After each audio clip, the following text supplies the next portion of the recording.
Come a little closer and lend me your ears. Don't worry, you keep yours while I keep mine. In each episode, we'll dig into the major stories, uncover the truth, and retrieve gems from Yada's blog. We'll discuss what's right, bark about what's wrong, wag our tails at the thrill of discovery, and take you on adventures through the exciting world we live in today. So, fasten your curiosity leash and get ready. Right then, coming to you with another episode of the Yada's Vlog on a Blog. Tomorrow's news, disseminated today. Let's dive in. And we got the bark coming in. Oh, goodness. I still love that. John Voight did that, didn't he? Yes, he did. That was a spectacular bit of artistry. I am hopeful that he produces many more of those. It's such a lovely way to begin a news, even if the news is not all that good. And we do have an addition here to our vlog on the blog, and this what is the nature of this program. A vlog, of course, is a video narrative, and a blog is a photographic presentation with commentary, and we're blending them together, bringing the best of both worlds to talk a little bit about tomorrow's news today. And the first item there, Captain Kirk, is a picture. I don't know if you're able to see all this, but I hope you can, of Rahab. Rahab is the name that the prophets have applied to the corporeal manifestation of Satan during the last days. And this man with the blue tie there, that is Rahab. And we have proven him to be such. Christians would know him as the Antichrist, but what Christians don't know is that there was no Christ. Besides that small little anomaly and their get along, this is the great betrayer of Israel and of the world, and is literally demon possessed. And in his case, he is Satan possessed. It is Satan that has control of him. He makes this comment here, Kevin, that he is finding it difficult to find someone in Iran that he can negotiate his victory with. You know, he wants to end the war because the war is devastating in all respects for America. Of course, he said the war has already been won, but then he went to Congress, who he didn't bother to ask to go fight the war. Now he's begging Congress for $200 billion to continue the war that he said he's already won, that he didn't bother to get Congress to approve, which is a pretty difficult spot to be in. But this particular picture, the reason I want to talk about it is he is complaining that he has no one to negotiate a settlement with, a disengagement, a ceasefire, a way out with, because, well, he went and killed them all. They're all dead. Yeah. They're all dead. You know, there's a reason, even in World War II, as much as we hated many of the dastardly leaders, we didn't go off and kill them because ultimately you need somebody that you can negotiate the end of the war with. And we don't have anyone. And the Ayatollah outsmarted everybody when he put in place what's called the dead hand, which he wrote a letter. It says, I'm going to set myself up as a martyr. They're going to kill me. And when they kill me, these are your orders. You just continue. Every independent aspect of our defense goes eye for an eye. If they attack this, you attack similar in the Gulf states, Israel, and the United States. And there is no stopping. You continue to fight until such time as the Americans and Israelis retreat, and that there is no ability for them to continue. So this is the stupidity of the Trump administration. You go kill the people that you would have to negotiate with to get a ceasefire and to reset the problem that you made, and there's nobody to talk to. You might have thought about that on the way in, but they didn't. Very sad. When you go up to the top picture there, there's a picture of a guy that I used to like a lot, Scott Ritter. Scott Ritter, we're not going to play his clip here, but Scott Ritter, you go back 6 months ago, was one of the best informed, most articulate spokespeople on the situation in Ukraine.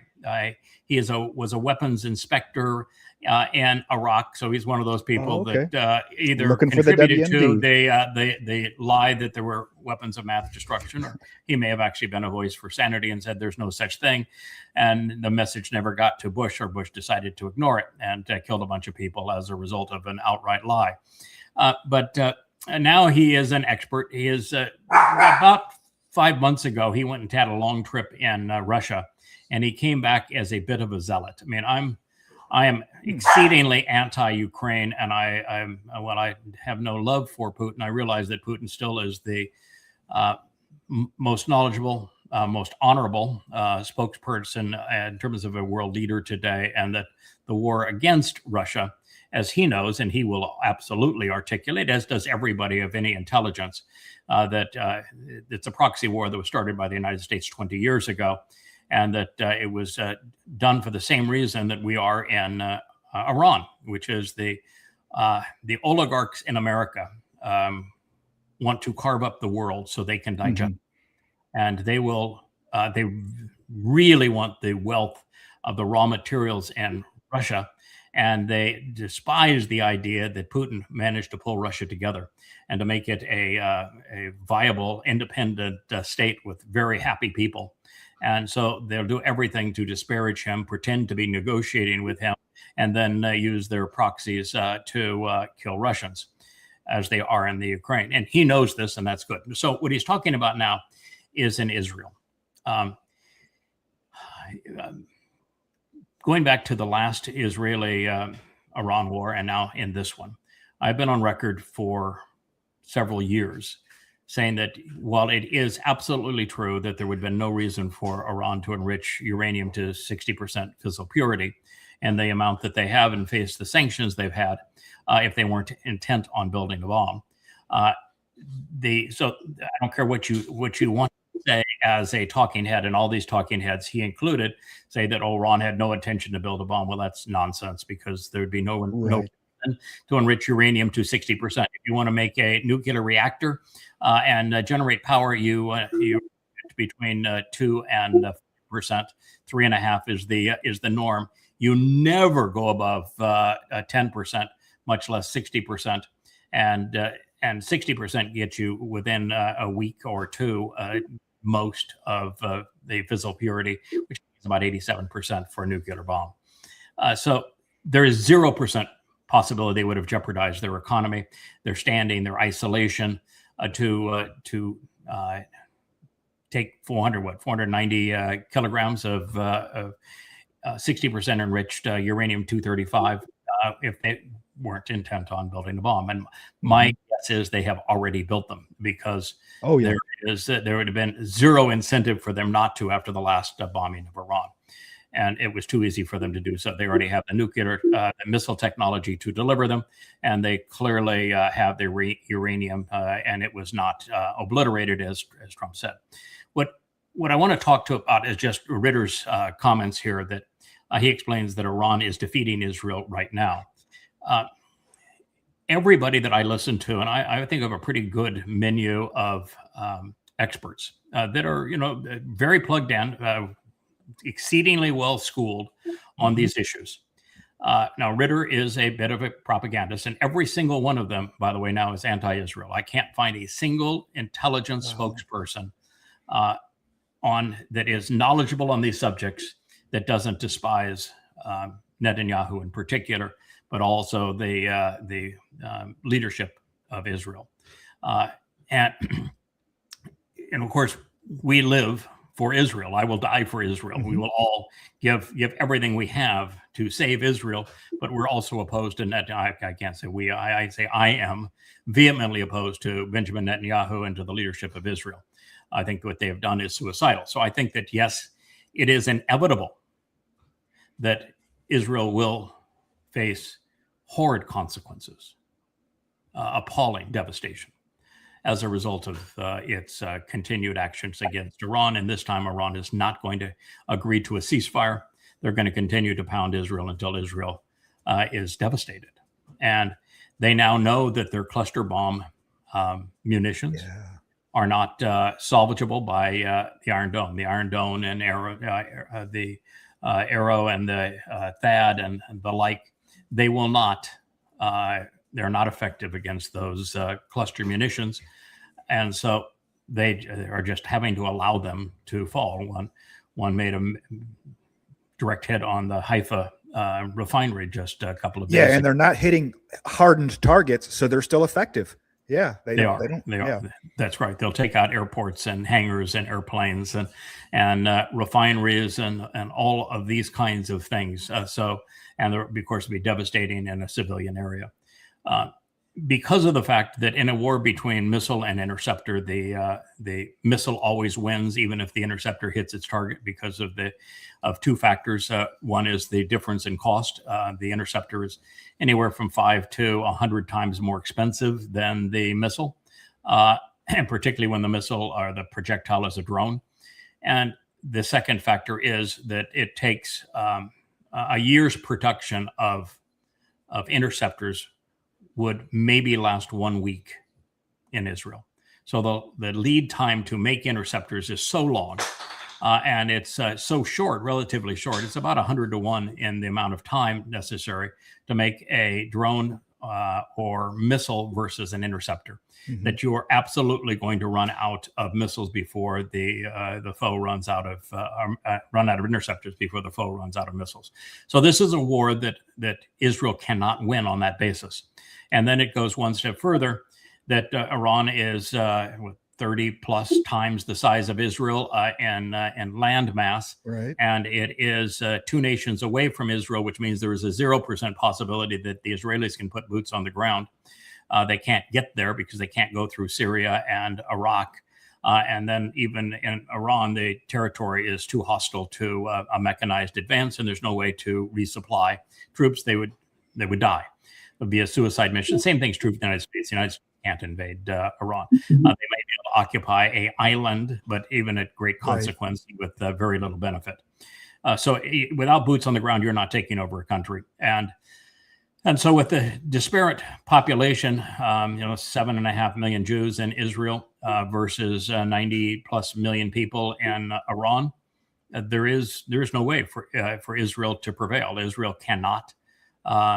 Even if Israel were to decide that it was going to use its nuclear arsenal, and say they had 100 nuclear bombs of the size they have, Iran's too large. Mm-hmm. First of all, the world would nuke Israel, yes. So the retaliation would be the end of the Jewish state. But there is no scenario where Israel can win, and that's what we spoke against. So whether he is right in that Iran is defeating Israel right now or not, I don't know, because Israel has a total news embargo, which makes it very difficult to support Israel, to speak on Israel's behalf, because you have no information to go by. And when you don't have any information, then you make a fool if you speak in favor or against one side or another. And we do know that Iran is definitely and overwhelmingly defeating the United States. Mm-hmm. It's taken out most of the U.S. bases in the Middle East, and it has taken out the Strait of Hormuz, which is devastatingly destructive to the petrodollar, which is holding up the U.S. economy, and it's having a devastating effect on world economies. And because of all the damage that has been done, we're going to go 6 months of exceedingly high gas and oil prices. Even if the supply if the strait is open tomorrow, you're going to go 6 months before supply is properly resumed, and it's going to be devastating for world economies. So the United States has already lost, and there is no way for America to prevail. And Trump pounds his chest and say everybody's a coward for not joining the U.S. Pretty disgusting. But anyway, I just wanted to comment on that. And we can go back down that Scott Ritter is inevitably that is the case. There is no scenario where it works the other way. And It was so obvious that you have to wonder, why did Netanyahu decide to do this? I went to town yesterday to get some chicken feed. Diesel is $4.53. And normally, just the other day, it was $3.09. So something is amiss. These are 2008, 2009 prices during the housing crisis and everything, it's crazy. Yeah, well, Kevin, that's just the beginning of it. Yes, Kevin, $6.95. Well, $6.95. that's California so prices. So, Well, so I it's know. $7 in California, $7 a gallon in California. Yeah. I mean, that's just devastating for an economy. It's just Mhm. devastating because it's not just the price to fill up a car, so you're not going to go anywhere. But the bigger issue is the supply will become so lean that we will have long lines again, and the devastating toll that takes on economics. But food prices will go up again because they're delivered by truck. Airline tickets will soar, and just everything bad happens as part of this. This next picture here is Trump blacks NATO's for being cowards. Now, this is Private Bone Spur that is making that statement. Right. What, 6 deferments for a lie of having a bone spur in his foot. Now, that's a coward. Yeah. Yeah. And Barron's too tall. Barron's too tall to serve. So, yeah. Yes. So, yeah, this is Private Bone Spur wants to call Europeans cowards for not engaging in a suicide mission that America won't even participate in. Mhm. America won't even escort ships out of the Gulf of Hormuz. You know, if Private Bone Spur thinks that you need to show some guts to take an oil tanker out, then, you know, what he should do, he's got plenty of money now that he has been bribed. I think the Trump and family have picked up $200 billion in the last year in bribes. So he's got $200 billion to buy a lot of oil tankers. He should just go buy the fleet. Buy the fleet. He can self-insure. And I think he should take the helm as the brave man that he is. And let's just see, Private Bone Spur. We'll call him Captain Bone Spur if he does it. He can become the next, shipping magnate. And 2 ships, he becomes an admiral, right? Yeah. With 2 ships, he becomes an admiral. Admiral Bone Spur can go and buy the oil tankers, and he can lead in the lead oil tanker, and he can break the blockade. Let's just see him do that as opposed to shoot off that foul mouth of his. Didn't we get a bunch of tankers from Venezuela here recently? Weren't we picking them up all over the place? Why not take those? Come on. Admiral Bone Spur. You know, man up. Yeah. You know what? When he asked China to help him, now China, their ally is Iran. And can you imagine Z when Trump said, "I want you to help me break this blockade"? I mean, what's he going to say? Are you out of your ever-loving mind? Right. Yeah. He told Japan and North Korea or South Korea, said, "Are you crazy?" And then he said, "Well, what about the UK and France?" And before UK and France could even answer, which both said no, Merz of Germany says, "Hell no." Yeah. And then he says, we do so much for NATO, and NATO doesn't do anything for us. We're always there for NATO, and NATO is never there for us. This man is a total and complete confabulary. He's literally out of his mind, which tells you that if you're one of those 38% of Americans that are MAGA, you suffer from a mental disease. You should be institutionalized. Yeah, no doubt about it. It's both sides. They joked, liberalism is a mental disorder. Yeah, MAGAism is a mental disorder. Yeah, this is an amazing story. Netanyahu, I mean, I despise the man because he is the devil's apprentice. He is Satan's little helper. And if Israel does not do something to get rid of him, silence him now and take him, remove him from power, then there's just going to be very little of Israel for us to pick up when we return. So they need to get rid of that man now. Now, he was off trying to make it sound like his the vassal to whom he serves, Rahab, Satan, was engaged in a noble cause. So he decided to pretend like he was erudite. And he said, I've read most of the books by Will Durant. You may be, in fact, both of you guys are probably old enough to know who Will Durant is. Kirk, particularly, you probably have a set of his books. You know who Will Durant is? Once upon a time, I think yeah. Well, he was like, it was like all the commentary, all the guys like William F. Buckley, the whole crowd. No, Will Durant is the guy that wrote Story of Civilization. Oh, I did read his books. Unfortunately, he has a bias that I would have a tough time with now. But he was a really a very forthright historian. I thought he did a really nice job of presenting history. And so Netanyahu wants to pretend like he's erudite, but Will Durant is not who you quote. Will Durant is kind of the common man's historian. He is not a scholarly historian by any means. And so Will Durant does have some really effective quotes, but Netanyahu decided the one that he's going to quote is that Will Durant spoke of a comparison between Genghis Khan. Genghis Khan was one of the world's great conquerors, great in the sense that he was an astounding leader of men, motivator of men. And at one time, he amassed one of the largest empires, probably in the top 1, 2, or 3 empires in the history of the world, and fabulously rich. And as a result of that, he was a Mongolian.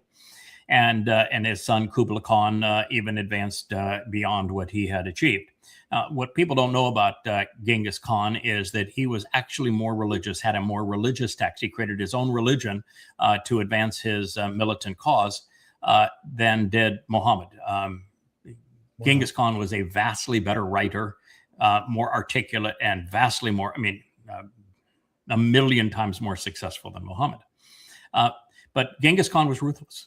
Absolutely ruthless. And so the message that Will Durant led is conveyed was that, and Netanyahu quoted him. I don't have it from memory, but the message in essence was that when you compare Jesus Christ, who we know never existed, he's just nothing but a myth, to Genghis Khan, what we learn is that if people are sufficiently ruthless, which Khan's hordes were, that good will not triumph over evil. Evil will triumph over good when evil is particularly motivated to prevail.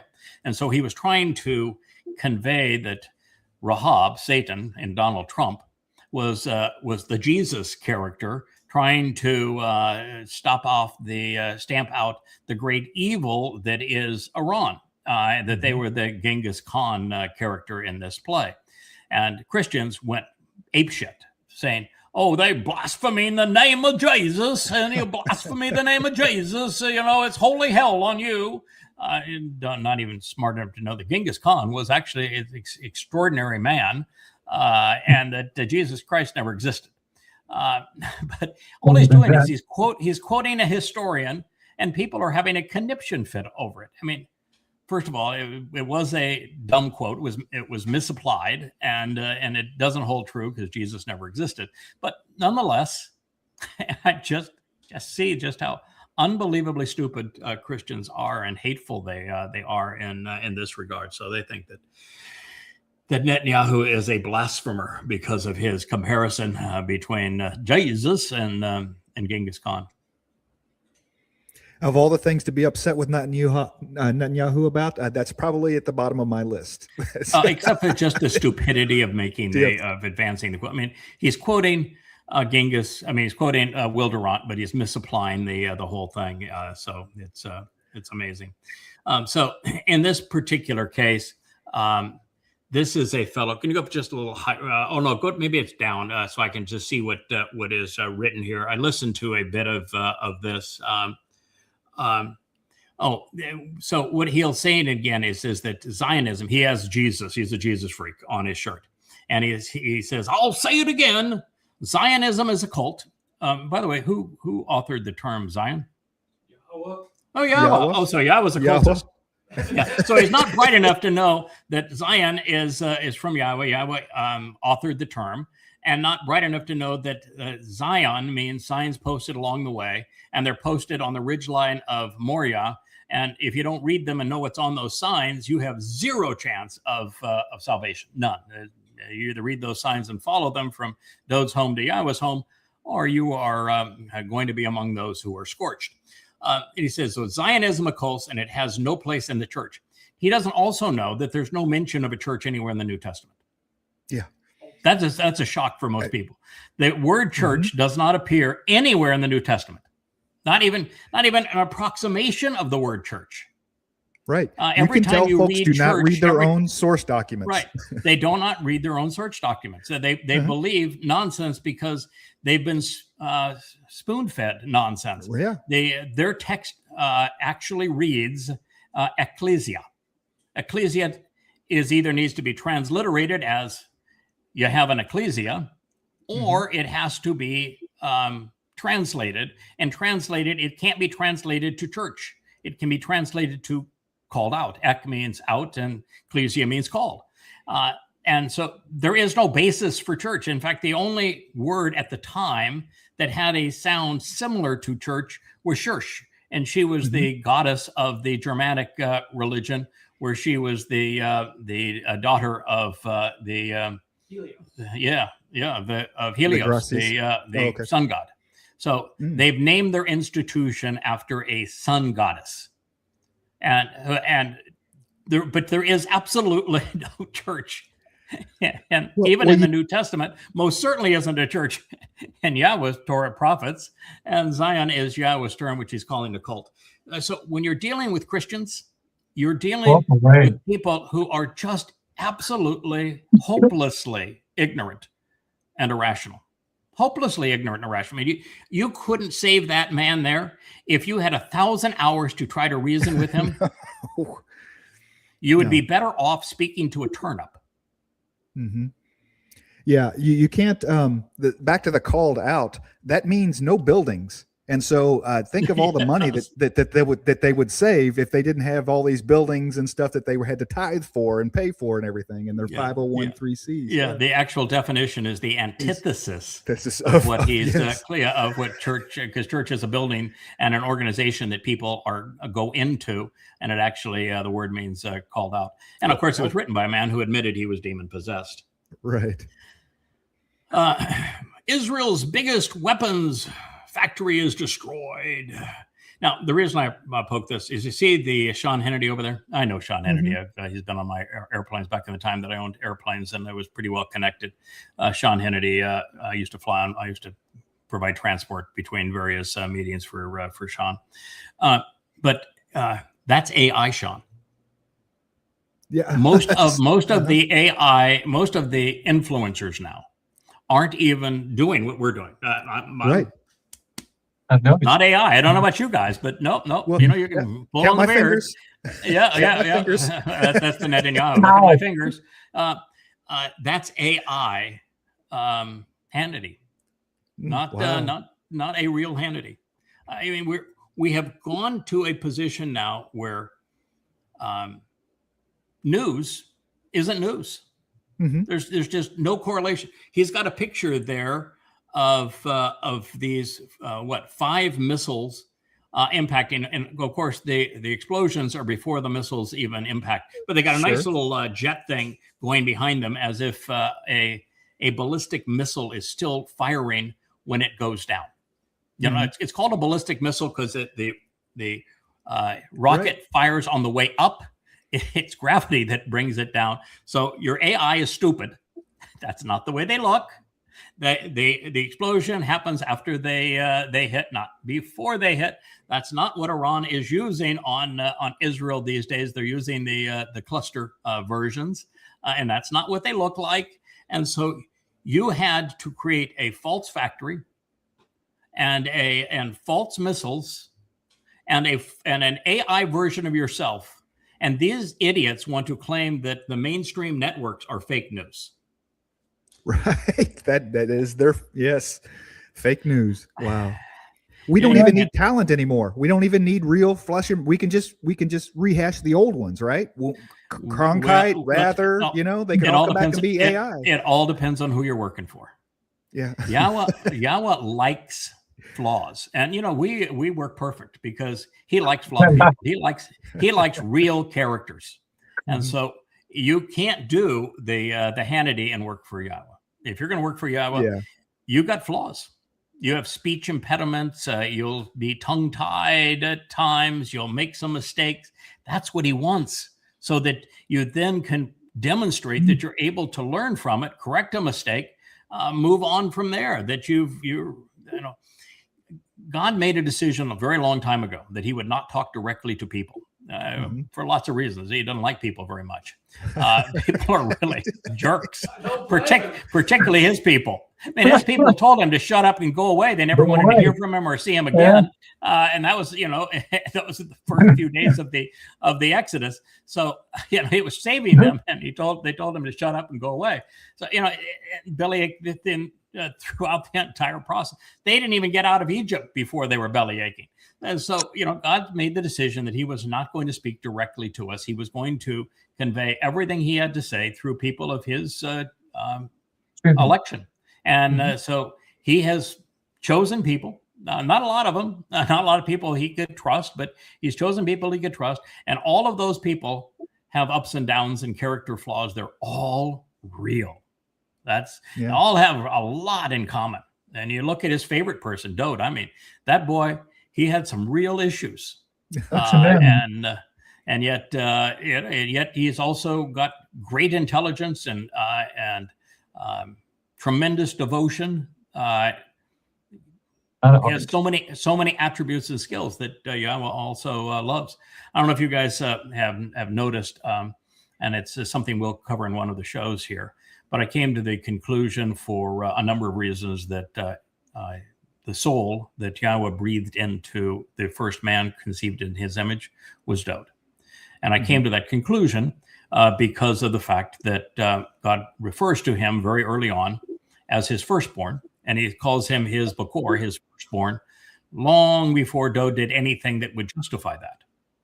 And so it became obvious that there's only one person that God could say, he is my firstborn, and that'd be the first man that Yahweh created himself in his image, no other mother and father, and that he actually said, I breathed into him his nephesh soul and his nesama, his conscience and consciousness. And so there's only one person that could qualify for Yahweh to be honest about being Bakor, his firstborn son. So it was my conclusion that this had to be Dode. I actually came to the conclusion earlier when I saw Dode become a bit lazy, sleeping during the day, a bit unaware of what's going on around him, a bit defiant and willing to blame others for the mistakes he had made. When I saw Adam do all those same things, and then we read about Dode doing those same things, I said, boy, there's a lot of personality here that's the same. And yet at moments, Adam was really articulate and engaged. So he swings both ways. And I said, boy, that sounds like a lot like Dode. I was doing a program yesterday, came directly across it. God says, Dode is Adam. Pure and simple. First thing he says about Dode, he is, before he says anything about it, the first thing he says about Dode is that he is all things pertaining to my man, my Adam. It's Adoni, Adami. So Adam followed by On, which in Hebrew, Shabbaton, for example. Anything with the on ending in Hebrew, Zacharon, would mean all things pertaining to, like, for example, Zacharon, a memorable man, or Shabbaton, all things pertaining to the Shabbat. So Adam on, is how it's written, would mean all things pertaining to Adam. And then the yod at the end of it, when the yod follows a word, it makes it possessive of the one speaking. It is my Adam, my man, and all things pertaining to my man Adam, and he says that's Dode. Yeah, pretty clear. Yahweh say, yeah, you're right. That's exactly the story, and prove it. And now, once you have absolute proof that you were right, that Adam is Dode, then you know that many souls were recycled, because we know for certain that Dode has already been here 3 times. And he's coming back for a 4th. And I think overall it's 6. But once you know that Dode is being deployed 4 times for certain on Yahweh's testimony, as Adam, the first man, as Dode here as the king of Israel in year 3000 just shy of it, as the Passover lamb who came in 33 CE to fulfill Pesach, Matzah, and Bikurim, and was the returning king. So we know for certain that Dode's going to be here 4 times. Now, at that point, all of those numbskulls out there are saying, no, everybody's got to die once and only get one life. And no, you can't, that doesn't work. I don't like that. Must be reincarnation. Don't like reincarnation. No, it's not reincarnation. It's a religious concept. It's the deployment of a soul and the redeployment of a soul. Souls are outside the physical realm. It is exceedingly easy for God to redeploy a soul. What do you think he's doing in Elia? Huh? Right. And he's on record saying, there's 4 times with Dode. 3 have already happened. One coming forward. So God can clearly do it. And it isn't difficult. So he uses the souls that he likes to work with to do the really tough jobs. He doesn't leave it to numbskulls. Well, they may be numbskulls, but they're his numbskulls. He has numbskulls he likes to work with, myself included. I'm going to have 8 by the time we're done. But once you know that for certain, and you can prove it, that we knew that Dode had 3, and now we know he has 4, and they go all the way back from the beginning, it would be certain that there's others, and we know Elia happens to be one of them. Yeah. And we know that the Amma that saves Dode happens to be one of them, as does her husband. And so I managed to figure out each of them, and it's a really interesting story. So something I found interesting that Adoni or Adomi, that word is only used twice in Torah. Once to talk about Dode being red and ruddy, and the other guy that they describe as red and ruddy, Esau. It's the only 2 times that it's used. And so I was like, wow. Yes, and interesting, it doesn't mean rud and ready for Dode. He was not a redhead and he wasn't ruddy. It means that Dode was Adam. Adam was Dode. That's what it means. And when it comes to Esau, Esau is an interesting character because he deserved that birthright. It was his. He was cheated out of the birthright by his own mother. Right. She deceived his father, her husband, for the birthright. And it's been a fractured family ever since. And so Yahweh uses that because he comes full circle in every story. The man that caused the fall of man is the man that causes man to be able to stand up again. He comes full circle in every story. And so what he is saying with Esau is that there is a people named after Esau, Edom. And so who was the one that relocated the Ark of the Covenant for Dode? And the Obed-Edom, right? Obed-Edom. And you know what that name means? He works for man. That's what Obed-Edom means. He works for man.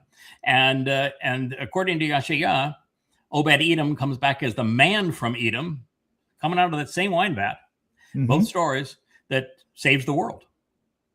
Yeah. So God's going to solve the fractured family through a man representing Edom and Esau and solve that whole problem. It's marvelous the way that he goes through. But I'm glad you did that check to see if the word was used elsewhere, and it is, and it's used of everything in Yahweh's story. Ultimately, I know this. It sounds crazy, but it's true. Everything in Yahweh's story comes down to 2 fellows, the 2 fellows that are described in Genesis 1, the greater and lesser luminary. And even the lesser luminary actually means that he is younger than the first luminary, and he is by 600 years. And he is the 6th generation and 600 years younger. But Esau is ultimately the one that solves the problem in the end. He comes up with the solution to rectify the family before the family reunion when God returns with Dode. So God's a great storyteller. Absolutely.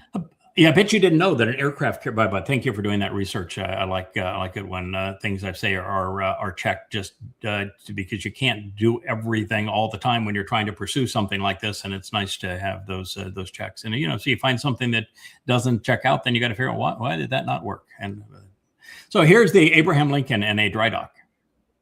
Are you aware of a dry dock out there and outside of the Persian Gulf? Are any dry docks out there? No, particularly one for an aircraft carrier of that size. In fact, I didn't know they had. Yeah. No. Did you know that most people don't know, but the Gerald Ford, which is our really newest, bestest weapon of war, that it was delayed for a long time Well, because it was playing pirate. You know, it had the Jolly Roger on there, and it was capturing oil tankers and stealing them. So it was playing pirate with the Jolly Roger. And then after a full tour of duty of playing pirate, join the Navy, be a pirate. You know, what the heck? They decided, well, better late than never. We'll even though these people are all dying to get home and they've served their term, and I don't think most people have any idea how horrible life is on an aircraft carrier. Most of the people, 5,000 crew, 4,000 of them never see daylight. Living inside that is a really, really, really awful duty.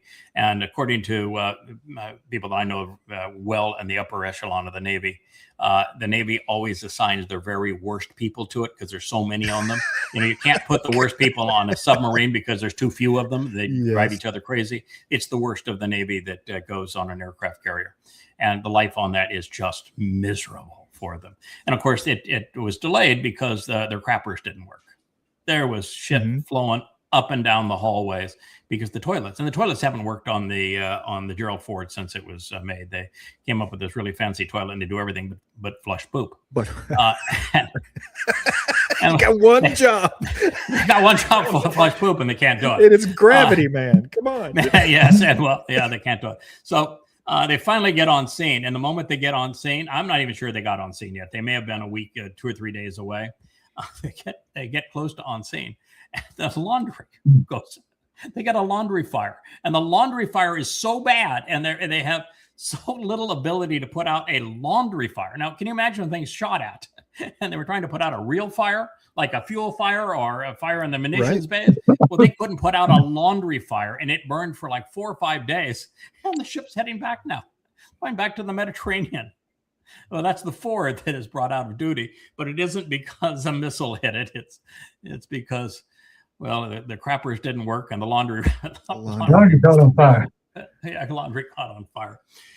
No, the Abraham Lincoln is still sort of on duty. The Abraham Lincoln is pulled so far away that its airplanes can't really be effective in this fight at all because it's afraid of the Iranian missiles. But it isn't in dry dock. It has not been destroyed. But that's the problem with AI. AI has literally ruined X and Facebook. 80% of the posts are AI and they're untrue. And so what is the value of a social media platform where 80% of what you see is false? Yeah. And then the platform will actually penalize the person that says, oh, by the way, that's false. Right. They'll silence the voice that says, no, that's false, because they'll say, oh, you were promoting a lie. No, why don't you read my comment? I'm saying you should have stopped this. Shouldn't be allowed. Oh, wow. Listen. This guy, I mean, he's an alcoholic. He is a white supremacist. The right one. He is a crazy Jesus freak. He is everything insane. His competency was he was a lousy news conference talk show host, news commentator prior to getting this gig, and he has he's made news reporters sign a loyalty oath and sign oaths on getting their stories pre-approved before publishing them, of which 80% of journalists says, no, we're not doing that, and walked out and don't even cover the Pentagon anymore. So he's down to very few, and they're lashing out. They can't get good coverage of a failed war. So he blocked the Pentagon's own newspaper from covering his press conference. You just can't make up this stuff. Wow. Yeah, he did. He blocked the Defense Department's own newspaper from covering his press conference. Is that the Stars and Stripes? I don't. Is that what they call it? But I'm not sure that's the one. It's of course, Stars and Stripes is the most famous of the Pentagon's newspapers. I'm not sure which one. Unbelievable. Yeah, this is really interesting. CBS. I've known this. I've been talking about it now for 3 months. Because I knew the journalists, met them and broken bread with them on CBS Tony Award winning journalist. CBS is firing all of its lead journalists. The most famous journalists on CBS are all gone. And the reason they're firing them is that Larry Ellison now owns CBS. And Larry Ellison is among the tainted oligarchs. He, Musk, Zuckerberg, the Page and Google cadre of characters, and Bezos of Amazon are a few. The Plantar CEO, what's his name? But anyway, the oligarchs are. Yeah, in fact, he's in Italy now doing a conference on the Antichrist. Just have to go to Italy for that. Yeah. So what he's doing is they are all getting sweetheart deals from the government because Trump is great at bribing people. It's the old mafia thing. We can do this the easier way or the hard way. You can make money with us, so you can share in our graft if you capitulate and our criminal enterprise, or we'll snuff you out if you don't. And that's what he's done with all of these tech oligarchs. He had this big meeting with them in the Rose Garden not long ago, and they were the ones that were compelled to fund his vanity project of the ballroom for the White House, which is going along swimmingly, as you can tell. So what CBS is doing is becoming, to capitulate to Trump, they're becoming Fox 2. They're going to be just like Fox. And I don't know if you guys watch news at all. I went from the point of where I would read 20 newspapers a day and pick up some of the on-air news. I prefer newspapers because you can read 7 times faster than you can listen.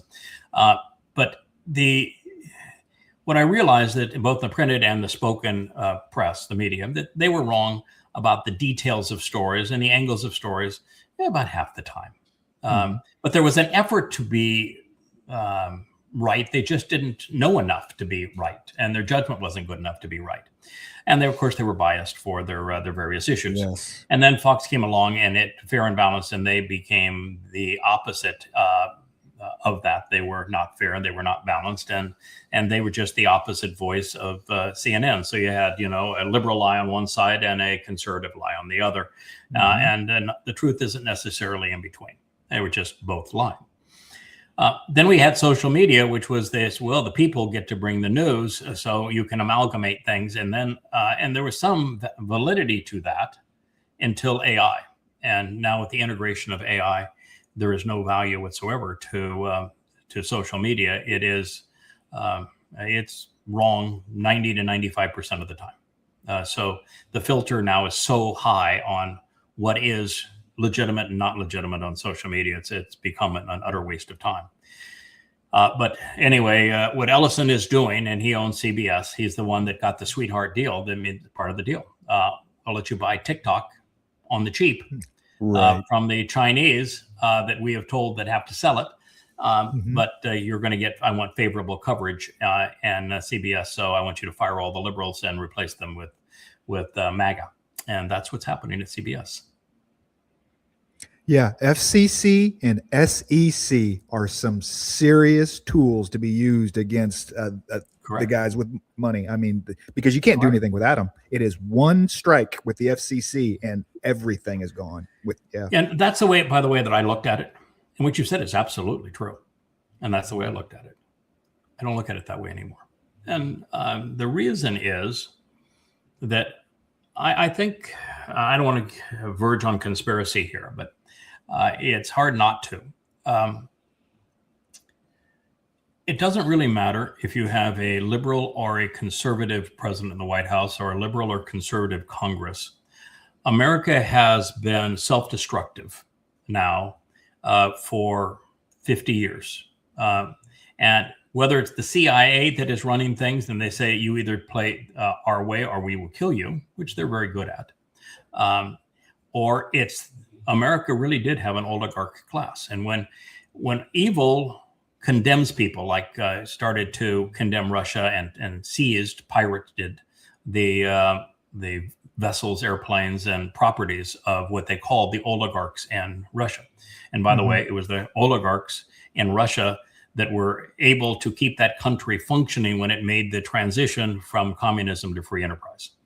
So while there are some nasty dudes, I'm sure, in that group, without them, the country never would have made that transition. So when America lashes out at a group of people, it means that they are projecting that they have that group of people, and they're trying to help them by focusing attention on others, falsely forecasting it, like, condemning Putin for the war America started using Ukraine as a proxy.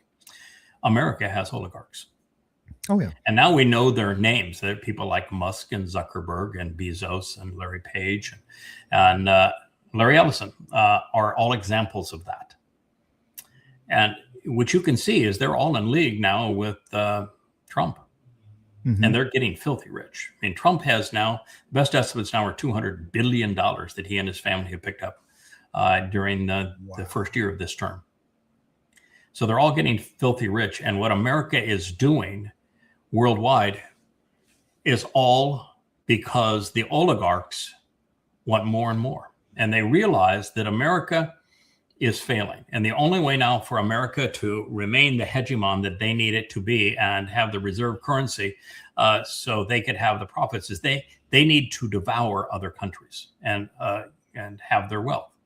Venezuela, Greenland, Russia, China, Iran, Libya. My ringing a bell anywhere here that says they all have the same thing in common? It is the oligarchs that want these things to slice them up for their own enrichment, as if 100, 200, 300 billion wasn't enough. So I don't think it's now just a matter of he has these tools to wield against them, which he does. And he has wielded them in the past. But I think the primary shaker and movers are that these are the people that are the actual government, that it doesn't matter who you vote for. It's all a charade. Right. This is the power behind America isn't so much a deep state, is that it's owned. And, if you want to go back, you know why we engaged in World War I, or Captain Kirk? Well, let's see. For a single man. We engaged in World War I for a single man. Who was that man?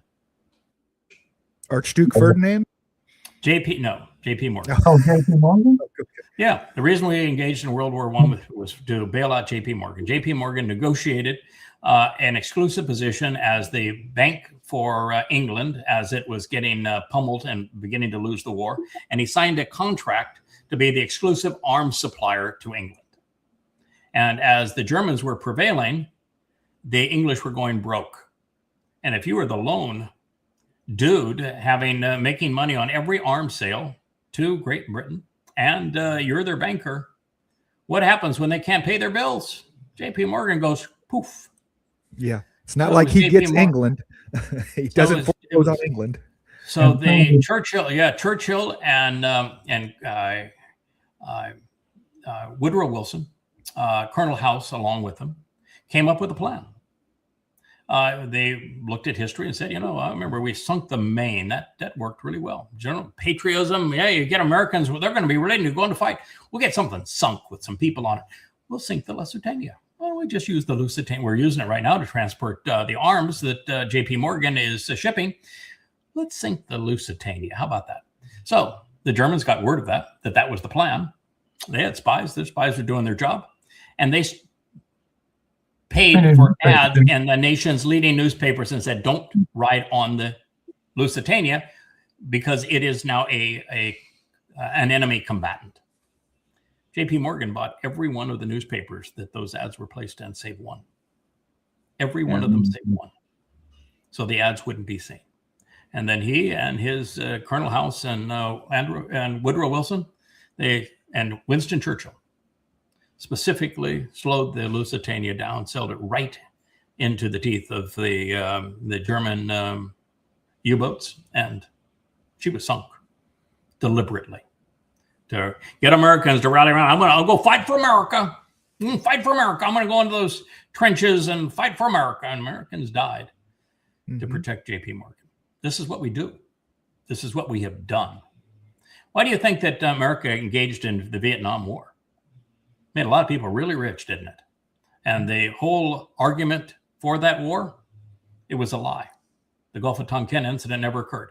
And when McNamara had to report to Lyndon Johnson that it was a lie, that phone call is recorded. It's at the University of Virginia. Yeah, it's in the archive of the University of Virginia. And LBJ said, yeah, I knew it was a lie.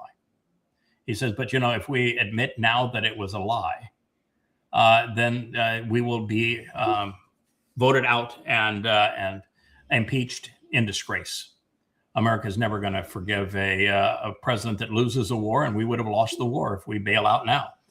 And so at that point, about 5,000 Americans had died by the time that pulled out of the war, when almost 60,000 had died, all based on a lie because it was making a lot of people a lot of money. That's what we do. That's what's happening now. Hughes Helicopter Company was making a fortune out in California. He even hired, I was going to say, he even hired the guy that used to be in the FBI so he'd have goods on all the congressmen so we'd keep voting as much as they could to sell this stuff. Yeah, it was amazing. Yeah, America is, crooked. The American government is disgusting, and it has been disgusting for a very long time. And if you're a patriot and you are political, you're just as big a fool as if you were religious. And if you're a MAGA today, then, well, you're a moron. Oh, this idiot. Good God, I hate this man. I don't know. Can you say hate on social media and get by with it? Well, I despise this man. He is David Barnea. Does October 7th ring a bell to you? Yes. Yeah. Who was the head of Mossad when October 7th happened and didn't bother to tell anybody that, oh, by the way, we actually have the plan. I have the full brochure on Alaska flood. We've had it for 3 months. And by the way, we have the video of them practicing Alaska flood, but let's not tell anybody. Nah, it'll be really fun if we go ahead and let it happen, kill a couple of thousand Israelis. We go blow up Gaza, then we can go fight and kill other people. Oh, we got this pager bomb thing we got all lined up. We'll go attack Iran a couple of times. Yeah, why would we want to actually protect our people? Oh, that was Barnea. He was head of the Mossad. If October 7th happens under your watch, the first thing you do is you submit your resignation that day if you're a man. This a-hole did not. And now you know what this a-hole did? He went and told Netanyahu in a briefing that, yeah, man, you do a decapitation strike in Iran and you'll get regime change. Let's go do it. Now, I recall telling everybody long before the first one happened or the second one happened, or even when we were witnessing the paltry little uprisings in Iran, that I've studied this stuff. I've studied for a long time. And I have been a commentator on uprisings around the world for 20 plus years. I said, so I know what it takes to have a successful uprising. And there is a 0% chance that the Iranians are going to have one. And that there was a 0% chance that in each of the 5 uprisings prior to that, when everybody was saying, oh, it's done with the regime. I said, no, it's not. Not even close. And this last one was the most pathetic of all. It was, you knew the Mossad and the CIA were arming it and promoting it as a pretext for war. And you knew that at most they had 1/10 to 0.2% of the population on their side. And to have a successful regime change that's internal, you need to have between 3 to 5% on your side, and only works then if you are more ruthless than those you're opposing. You know, the Bolshevik Revolution, the brown shirts and the Nazis in Germany. You have to have between 3 and 5%, and they have to be vastly more ruthless than the government they're opposing. Same thing was true in Cuba. This is the nature of it, and they weren't. They were a fraction of that threshold number, and they weren't sufficiently ruthless, and they had nothing to rally around. Just saying we don't like those other guys isn't enough to cause it to happen. And then when you go ahead and kill the leaders of a country, you assassinate them, and you do it over and over and over again, and you bomb that country and you kill thousands of civilians, they have a tendency not to like you very much. Right. And so what happened immediately after America and Israel started bombing Iran, rather than doing what this guy said was going to happen, that it would, oh boy, do a decapitation strike, we'll have regime change. No, you had millions of Iranians rallying around their government. Even if they didn't like their government, they liked their government a lot more than those people that were dropping bombs on them. Mm-hmm. Yeah, death to America, death to Israel, business as usual. So, yeah. Damn. So this idiot, what a disaster for Israel. Israel has the worst leadership of any country other than America. Well, I don't know. That's a rough crowd out there. I mean, you got Starmer, you got Macron, you got those two silly blondes and the European Union. You've got the Islamic regime running Iran. I mean, you've got some really idiots in the world, but it's close that Netanyahu, and of course, you've got Satan actually running the United States. Right. And his golfing buddy, Lindsey Graham, who is Satan Jr. But Netanyahu and David Barnea, yeah, it's pretty close. Israel will only survive them 7 years from now because Yahweh intervenes. And by that time, these idiots will be long dead. And there'll only be a fraction of Israel left. Yeah. Trump threatens Russia. Can you imagine being Vladimir Putin and saying, oh, Donald Trump's on the line. He says, oh, my God. Really? Didn't I talk to him last week? Is it somebody else's turn? Please, got to be somebody else's turn. Because you know that you could never create a deal with Donald Trump that would be an unhonorable negotiation. As a matter of fact, the whole pretense of negotiation is as a pretext to war. The United States with Iran twice has used negotiation as a pretext to war. What it does is gives you plausible deniability. No, we were peacemakers. We wanted a diplomatic solution. They just wouldn't go along. In the case Iran called their bluff, said, okay, we'll get rid of all of our uranium. If that's your problem, we'll give it all away. And the next day, of course, they were bombed. Because you can't have while they were getting together to talk about that. Yeah, right. Negotiation wasn't the point. The negotiation was only as a pretext to war, and of course, the whole negotiations in Ukraine are nothing but a pretext to more war. And so, there is nothing left for Trump to threaten Russia with, and to say that, hey, Russia, you're just being evil, bad Russia. You're helping Iran. How could you ever do that? Well, excuse me, but the United States is providing the guidance on all of the long-range missiles, and all of the targeting in Iran is provided by the CIA to kill Russians, and we're supplying the weapons to kill Russians on a war that America started, and now we're trying to destroy a very important ally of Russia. And the only reason that Iran is an ally of Russia, not only because of proximity, but because we isolated Russia from all others. So we put Russia in a position where they had to be an ally of Iran. And now we're complaining that Russia is an ally of Iran when we made them an ally of Iran. Mm-hmm. And of course, Russia would be providing aid to Iran. They've been on record saying we're providing aid to our ally for years now. Mm-hmm. And so we're going to tell them, no, you can't do that, but we can. No problem. We can kill you and through our proxy in Ukraine, and we can bomb the living tar out of your ally in Iran, but don't you dare do anything that would be in favor of your ally. Right. Or there will be consequences. Have we not stepped? What are we holding back exactly? What are we holding back exactly? In fact, what he just did this week is he undid the consequence which was embargoing the sale of gas and oil, of Russian gas and oil. And he's got rid of that. And in fact, even allowing Iran to sell gas and oil now because he needs resupply, or the entire economy of the world collapses. So he's in a real pickle. Yeah. Of course, when oil went up, Putin is just sitting there laughing, saying, well, thank you very much. Sure. Things were a little tight here for a while, but they're not anymore. And of course, the Europeans say, now, can we buy your oil and gas? And Putin said, what did you do to my Nord Stream pipeline? Didn't you blow it up? Or was that America that blew it up? Maybe you want to fix that. And maybe we could then, send you some oil. But between now and then, God, we've got plenty of customers, and you're just not high on our list. So, right. With the straits closed, we've got too many people that want our oil that are nice to us. Why would we give it to you after all you've done to us?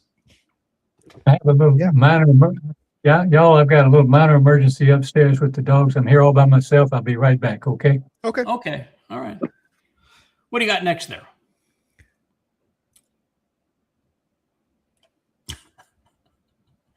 Okay. Are non-blondes? Yeah. So, Carolyn Levitt, Miss, I wear my cross, and I had a child outside of marriage to a much, much older man, because I'm just fascinated by all this stuff. And I'm a fake Christian, but what the hell? It doesn't really matter. Mm-hmm. I'm working for a fake president anyway. Now, so she says, we understand your concern. I'm a compassionate girl, I'm a Christian. I understand. I feel your pain. But the gas prices, this is just a temporary disruption. No, the great and honorable Donald. Oh, no. Our great president, our dear Führer, our leader, he will rectify this situation. He's going to wipe out the rogue regime in Iran. Yeah. How's he going to do that, by the way? He's going to kill every Iranian? Oh, okay. Yeah. See what happens? You kill 93 million people. You're going to kill every Iranian, because that's the only way you could do that. He's going to wipe them out. That's fantasy, of course. And the threats to shut down the Strait of Hormuz. Is Iran threatening to shut down the Strait of Hormuz? They are no longer threatening. It is a done deal. It is a done deal. So why would she say the threats to shut down? It is absolutely shut down, unless Iran says, okay, you can come through. Yeah. But if they say you can't come through, I guess you could show some guts, and we could put Admiral Bonespur on one of these boats after he buys them. Anyway, so he says that the threats to shut down the Strait of Hormuz underscore the need for President Trump to launch this operation in the first place. Now, how could you be that That's upside down? Pauline logic, isn't it? Oh my God! How could you be? So the Strait of Hormuz was open. We started bombing the living crap out of Iran. They shut it, but them shutting it was justification for us doing the very thing that caused it to go from open to shut. And they just shut it to American and Israeli and those tankers, Saudi, because India's still getting oil. Well, that's not entirely true. They're allowing their allies, India gets along with everybody. Modi's a pretty crafty dude. They're allowing India. They're allowing China to get oil, and Iran is sending their own tankers through. And they've actually agreed that they would, for a toll, allow the other what they call family dictatorships. Iran's very clever in the way that they present the rest of the Gulf nations. They say illegitimate family dictatorships, which describes all of them. They said the illegitimate family dictatorships can ship oil to under two conditions. They shut down all U.S. military bases in their country, and they sell all oil in the Chinese yuan and never in dollars. But if they sell oil in the Chinese yuan and shut down their U.S. bases, absolutely. Now, they're going to have their oil and gas facilities survive, and they will only survive if the United States and Israel stop bombing ours. Because if they bomb ours, we'll bomb theirs. Tit for tat, eye for eye. So that's the condition. It's not just, I read you said that it's open except to U.S. and Israel. No. First of all, the Israelis don't have tankers in this case. And the U.S. doesn't really either, by the way. We are the dumbest ever at this global hegemon thing, because all we do is take a tax by being the reserve currency. We actually don't have industry anymore, so we're not shipping anything, and we don't own the ships anymore. So we're the global hegemon only for the petrodollar. But the Iranian says, no, the issue is the American bases go, and you stop doing business with America, and you sell your oil and gas and currencies. The Chinese yuan is the one we're going to recommend, and never in dollars again. And you can pass. Mm-hmm. But this whole thing for KKK Barbie to say that Right. that the closure of the Strait of Hormuz, which was a consequence of America bombing Iran, was justification for America bombing Iran. Right. It's got to be so moronic that if you're a MAGA and this is your president and your spokesperson, you should check yourself in to an insane asylum so you don't hurt anybody. Still. Hope you solved your crisis. Yes, it was a little touch and go with the dog. So it's very hot here today. No air conditioning. This is the same thing. Make sense of this.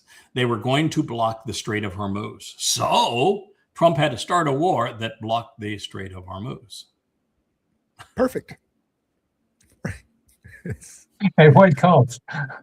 I'm telling you that the job that we're going to, or the job we have now, the reason I've said, I don't really care about social media anymore. Well, other than we need a place to post programs like this. So YouTube matters, Rumble matters, those kind of places matter. But we're not trying to solicit somebody into the covenant now, because there's just nobody to solicit. The world is just way too stupid. I don't care if you're a Marxist, you're a MAGA, you're a Twistian, you're a Islam idiot, a Muslim moral. I don't care what flavor of stupid you have. Haredi, there's just not enough smart people in the world, thoughtful, open-minded, rational, informed people, that the message that we're conveying about Yahweh, his beloved son, Dode, and the absolute obliteration of religion and of anti-Semitism. And today, you can't be popular, by the way, unless you're an anti-Semite. And so it's just, there is no hope for the world as it stands. And can you imagine how difficult the job's going to be for those two witnesses and the people that have to support them in that last 3.5 years? I mean, it's just going to be speaking to a brick wall. We'll do one more, and then we'll turn to Kirk's analysis here. What do we have on our last one? Oh yeah, I just here we are. So you've got the claim that 90% has been degraded in 3 hours of fire. So this has been Israel's claim. I think you up at the top. I think that's where it says that the comment on this that Israel has claimed that they have degraded 90% of Iran's capability of making missiles and drones. The United States says the same thing, and yet every night there's hours and hours of drones and missiles over Israel and over American military facilities, most of which have been destroyed. And so we have a clash here between fake and real. Yeah. And since Israel is not showing any, total news embargo, and the United States has a total news embargo on what's happened to their bases. So you can see in the satellite pictures that they're badly destroyed. I mean, they're in trouble. And you can't take Iran out. It's a country the size of Western Europe, and you can't invade it. Its natural defenses are too stout. Plus, they can muster a 2 million man army, and America couldn't project a 200,000 man force. And if you put 200,000 invaders against 2 million defenders, you'd have to be the other ratio to have the defenders lose. A defender is anywhere from 5-1 to 10-1, particularly in mountainous terrain, and particularly if it's a long supply line for the invader. And this couldn't be worse in terms of supply lines and literally no means of resupply. It's impossible. I mean, whoever you send into Iran, they're going to die. That's a suicide mission. And so this idea that we've degraded 90% of their capacity, it's very much like Trump said, we obliterated their nuclear program. They have no more nuclear program anymore. We obliterated it. Yeah, so much for that. You didn't even dust it. I mean, you didn't even shake it. And we said that at the time. Mm-hmm. So it's just obliterated their navy. He kept saying they obliterated their navy, and yet somehow the Strait of Hormuz, which is water, is closed, and only, Yeah, and what he misses is that we took out their flagship, which was doing a ceremony with I think in India, and it was their celebratory purpose. It wasn't there harming anybody. They were just celebrating an event in India and showing reciprocity to the Indians, which is supposed to be an ally of ours, and we blew it out of the water, killed a bunch of people, and we're under the mistake that those half a dozen surface vessels of any consequence, that they represent the Iranian Navy. They don't. What the Iranian Navy has is thousands, maybe tens of thousands of fast boats, and those fast boats lay mines. They fire torpedoes, they fire missiles, and they themselves are guided missiles that are going into the sides of vessels. Mm-hmm. And they're all in caves on the shoreline of the Persian Gulf, right around the Strait of Hormuz. And they are deployed out from underneath caves that are impervious to bombing and straight out into the Gulf. They do their thing, lay the mine, shoot the missile, fire the torpedo, or ram the boat. And there are thousands upon thousands of them. And we haven't wiped out a fraction of 1% of them. And that's what they're using. And even if we were to take out all of them, then they still have all of the missiles. And the missiles aren't all on the shore. They're inland too. And no, it's just all a lie. So my friend Kirk, I understand that you have done an analysis on the fall of empires. Is that a correct assessment? You looked at ancient Rome and you looked at maybe the British Empire and came to the conclusion that that the fall of empires always follows the same path. Would that be somewhat accurate, my friend? Well, that's where it started. Then I got to the Canada thing and the fall of ours. Canada is an interesting aspect of that because Trump went initially, he insulted them and said, we want to make you the 51st state. And of course, you're going to make Canada, it would be 10 states probably, not one state. And the Canadians want no part of the United States. So you'd probably have 10% of Canadians saying, okay, that's a decent idea. And 90% say, are you out of your mind? No. We don't want to do that. And of course, he wasn't smart enough to realize that if Canadians got to vote and 90% of them are liberal, then he and his party would never win another election. Not that that matters because he's not a fan of it. Would he say, I don't know why we need elections anyway. But in any one of those criterion, he embarrassed them by saying, you're going to be the 51st state. Then he didn't realize the size of them. And I said, well, that would be maybe 10 plus states. And then he didn't. It's like when George Bush wanted to bring democracy to Iraq and he couldn't count and realized that 65% of the Iraqis were going to vote for the Shia mullahs with direct loyalty to Iran that were Iranians, and that it was just going to be Iran West. Yeah, it's just stupid. And then he decided, well, because they ran an ad that says I was a dummy, and I don't like ads that say I'm a dummy because I'm not really as stupid as I sound. And so he then decided, well, I'm going to tariff them. And not realizing that, oh, by the way, it's not the Canadians that will pay the tariffs. It's the Americans. You just taxed your own people, you idiot. And then he didn't realize that there's another little problem. And that is that the uranium that we use to fuel our nuclear reactors and our submarines and our aircraft carriers, guess where it all comes from? Canada. That fertilizer that we use to grow our crops, guess where about 90% of it comes from? That would be Canada. That oil that we use to supply all of our northern refineries, guess where it comes from? 4 million barrels a day. Yeah, Canada. And so what did old Carney say? Carney is a pretty sharp dude, isn't he? I'm impressed with Mr. Carney. I tell you. Yeah. I wasn't initially, but boy, I'll tell you everything he says. Like when he gave that speech at Davos in Switzerland, and he went down point by point by point and said, the bottom line is that Trump is a disastrous person for the world. Everything he has done is wrong. He is a hideous tyrant. And the whole world needs to do what we did. Tell them to go shove it. And so when he said, we'll shut down trade with Canada. They need us much more than we need them. Guess what happened? And I said, okay, well, no fertilizer, no uranium, no oil. And then what did they do next, Kirk? Well, they went over, I'll skip the notes and just go with the big party, big picture.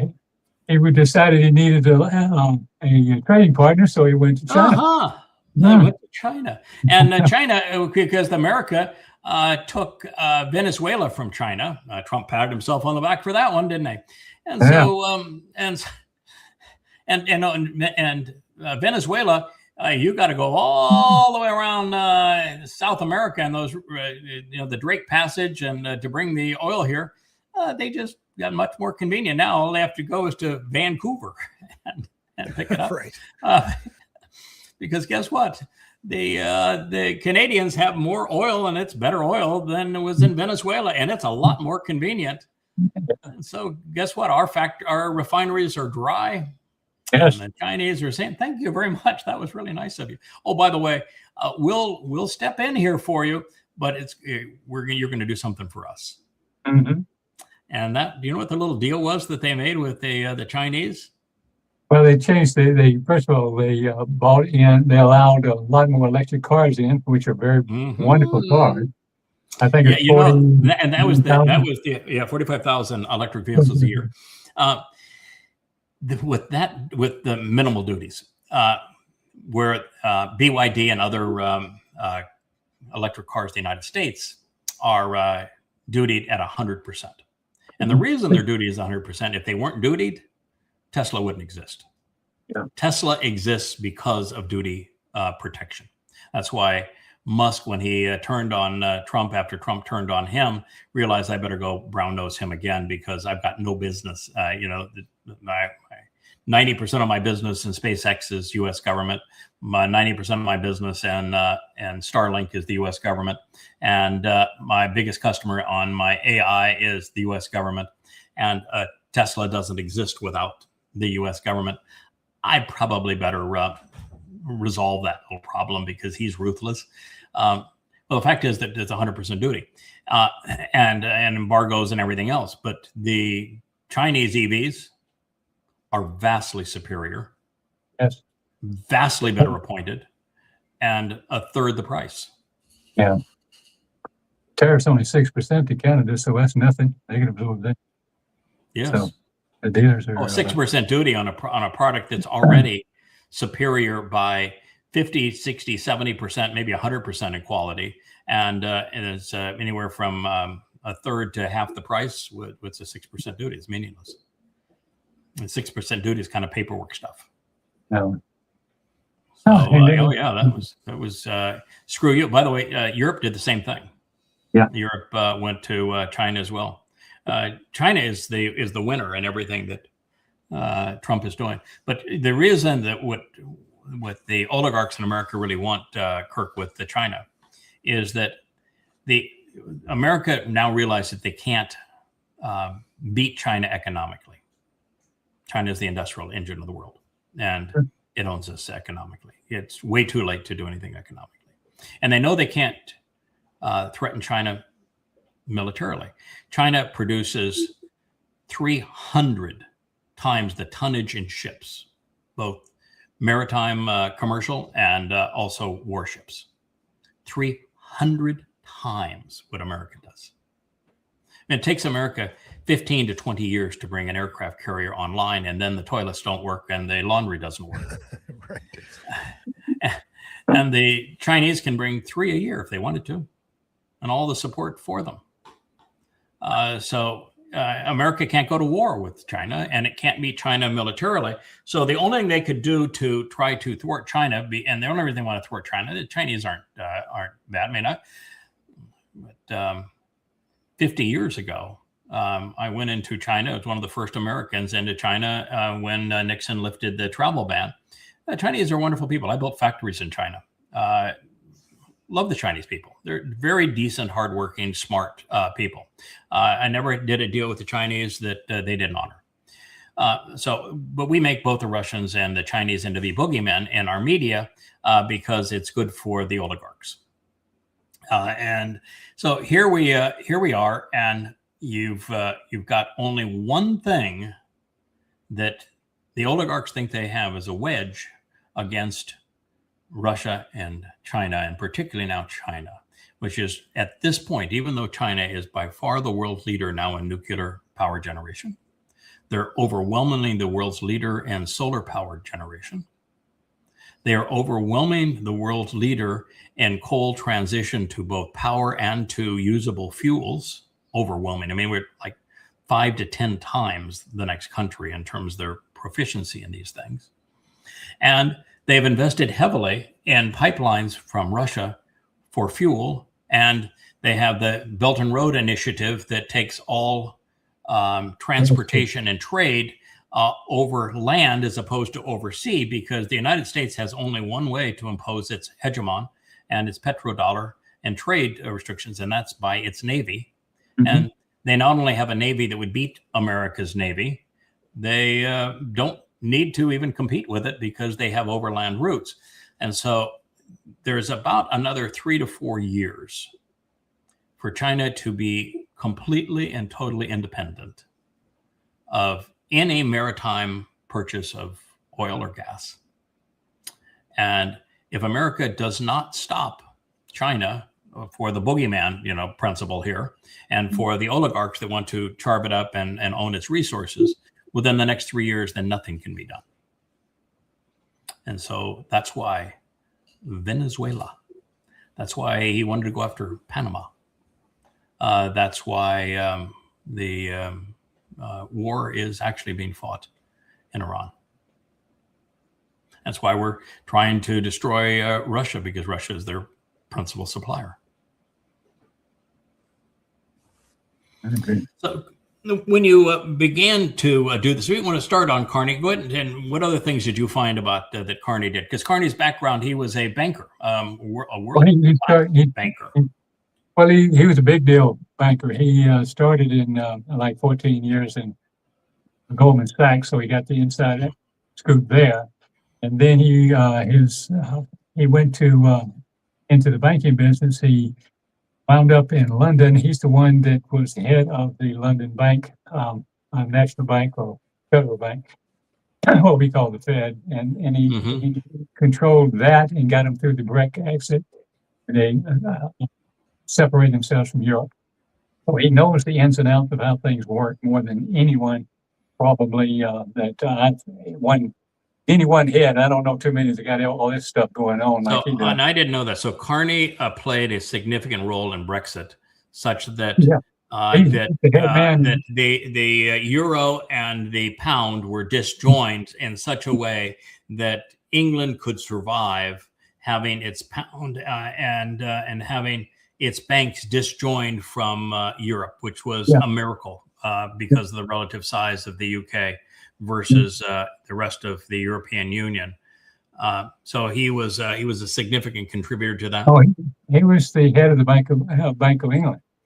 Oh, wow. And then so during that whole period, serious credential. Yeah, serious credential. Then he went back to his home in Canada and became the head of the Bank of Canada.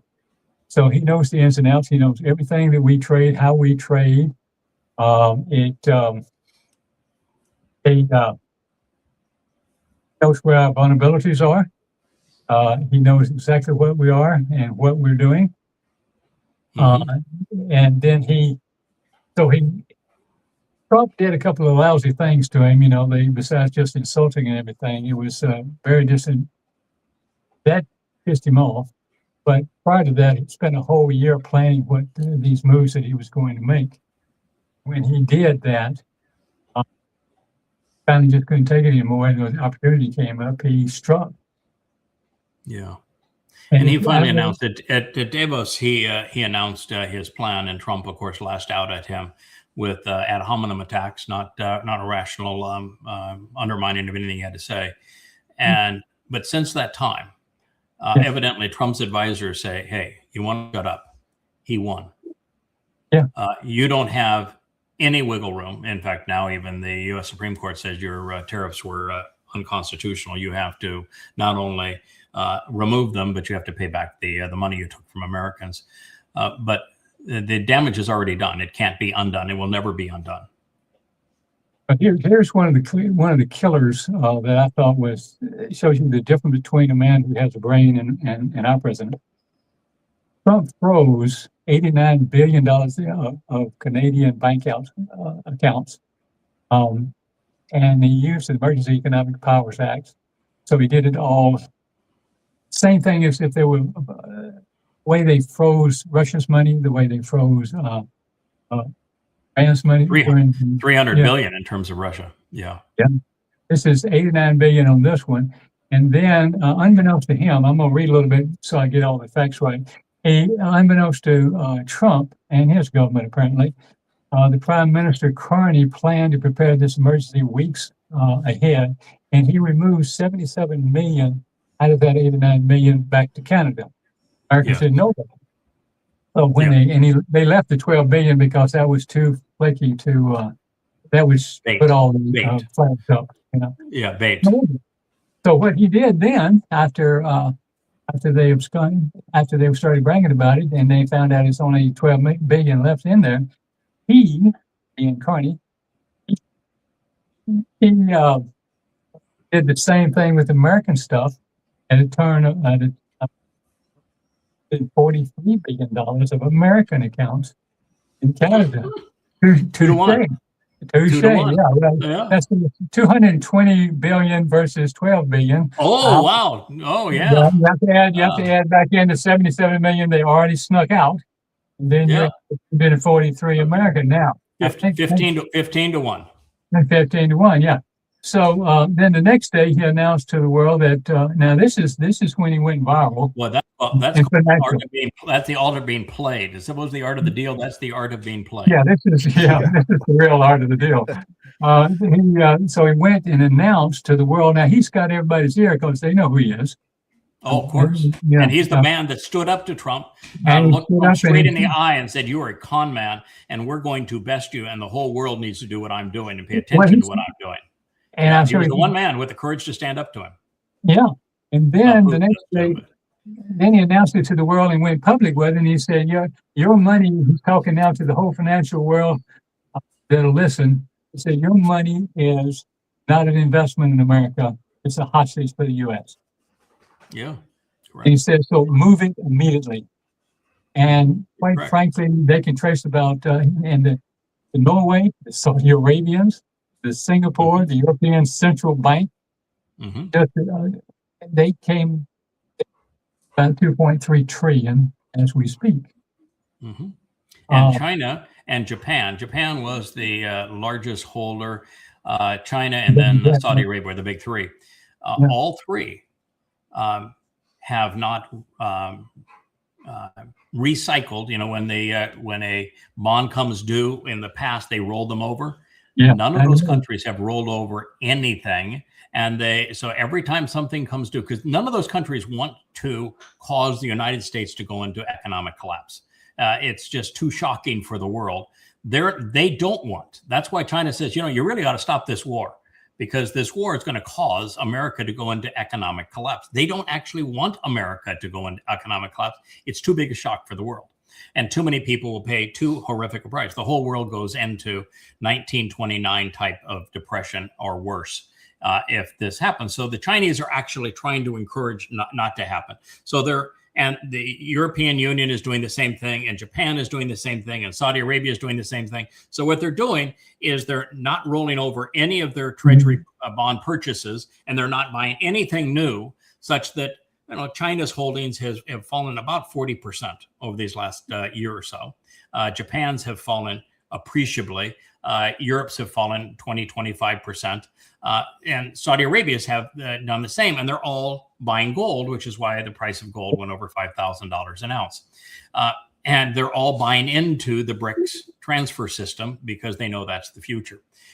So when America undermined the petrodollar by attacking Iran, Trump just cut off his own head, America's head. There was nothing left to salvage America. And this all got put into place actually before Trump. It was put into place by Biden. When Biden made the decision to confiscate $300 billion in sovereign Russian assets, and the whole world took notice and said, America is, and the dollar is not a safe haven, it's a weapon.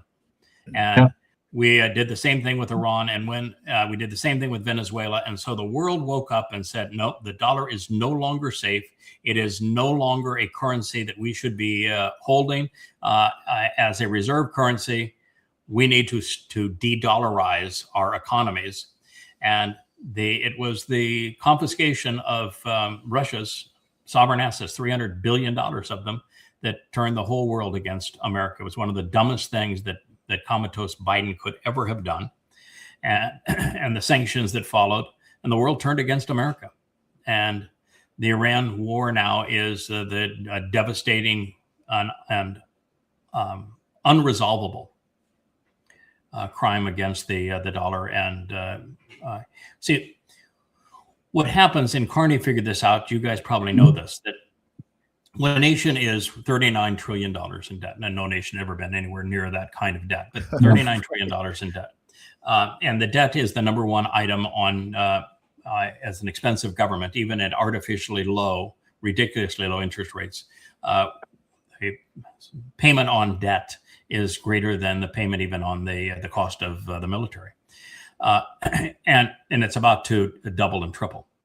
Yeah. So when a nation gets to the point that payment on the money they've already spent that they did not make it is the number one item on their balance sheet, then they've reached a point where there's only two options. Option one is to default and say the debt can never be repaid, and so we're simply defaulting on the debt. Means the dollar is gone. The dollar has zero value at that point. You have to come up with a different currency and reset everything. And every American loses their entire savings. And the world economies collapse. The American economy collapses. It's utter disaster if they declare default. So the thing that every country like Rome and the UK, when the UK was the hegemon of the world, have done is Germany did this as well, is that you print money, you create money out of nothing. America calls it quantitative easing. And you pay your debt out of money that you created, that all you did was inflate the money supply. Well, if you inflate the money supply, what you do is you make every dollar worth less. That's why inflation isn't prices going up, it's the dollar going down in value. Yeah, in value. So you do that, and it always ends up in hyperinflation, and it's a matter of years before the economy is completely destroyed and the currency is completely destroyed. But you can prolong it that way. Now, America had the ability to do something that few countries have done previously, but is to hide the fact that it was bankrupt. And we hid the fact we were bankrupt, that when we created the illusion of money to pay our debt, we had people that were willing to buy those dollars. And they needed the dollars because the dollar was the reserve currency, and it was reserve currency because the deal we made with the Muslims and the Arab states to sell gas and oil only in dollar denominations, so that our deficit spending would have a means of hiding the fact that we were creating the illusion we were not bankrupt. And it's the only thing that does that. Otherwise, runaway inflation, we would have inflation at 50% a year right now. And our debt service would be not $1 trillion. Our debt service would be $5-6 trillion a year. And so what we did is we promised those nations that we would protect them. We would supply all these bases and all of these fancy machines that would protect them and keep them safe. Well, with the Iran war, they were all destroyed, and America abandoned those bases. And so now all of those countries that were part of the petrodollar system realized that America was not an asset, it was a liability. Yeah. And so none of them want to continue with the petrodollar system or continue with those bases, because the deal they made, America did not honor. And without the petrodollar, there is no way of hiding the fact that America is spending money by creating the illusion of money to finance its debt and buy things. You know, America has this appetite to buy things that they can't pay for. And so with the invasion of Iran, it was the final straw. The petrodollar is done. And whether it unwinds over 1 year or 5 years, that's the window that America has to survive. It will not survive past 5 years and may not survive past 2 or 3, but that's what we have done to ourselves. And MAGAs have cheered it on. And the Democrats haven't been smart enough, because they know nothing about economics as Marxists, to stand in the way of it. Yeah. And the people that own the way we communicate, the oligarchs, are making a fortune over it. Mm-hmm. But that is the essence of what Carney figured out. It's the essence of what Iran figured out. They said, you want to continue to war with us? That's fine. We'll just destroy the dollar. It wasn't our choice. We didn't want to destroy America, but we don't have to fire anything at America to completely destroy America. And they know it. Yeah. You know, it's two other factors they're doing, and just to throw into in the repertoire of stuff. You know, the bank assets, Trump's going to freeze all the bank assets of the Canadian banks over here. Can't do that because TD and RBC and all, they're holding billions and billions of dollars of American money. Mm-hmm. And the reason they're the ones that people have set up the accounts in order, like, here's the best example that I could find was Walmart Canada. And then they have the banks over there. They have to send money and pay all the payroll and and travel back and forth, pay the invoices, everything. All of that is being done by Canadian banks to service the banks over there, and so that they can service all the accounts which all the American companies have to deal with.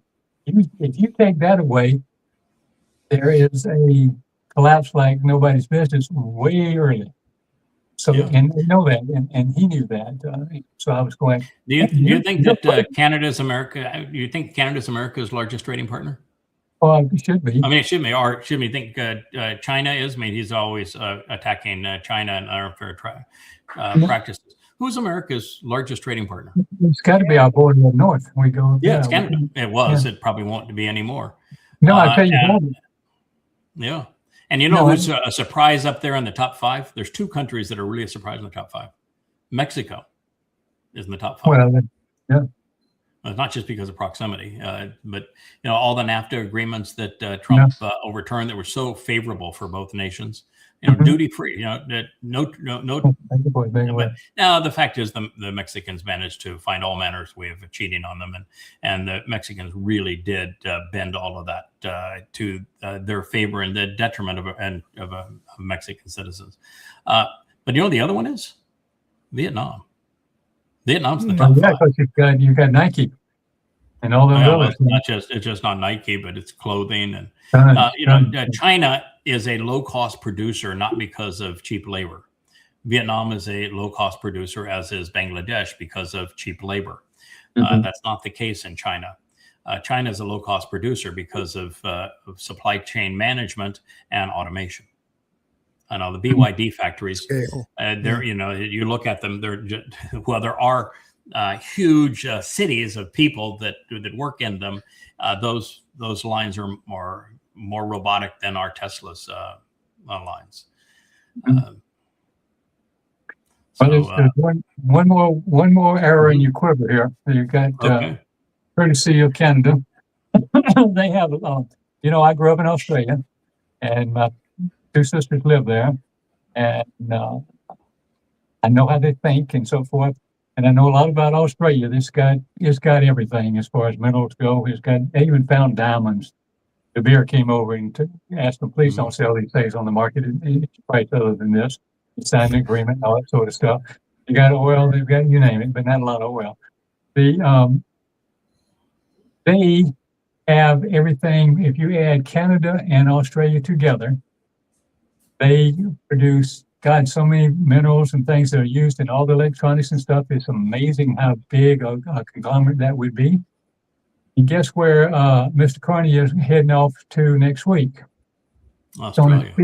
He's going to speak to Canberra's Parliament next week.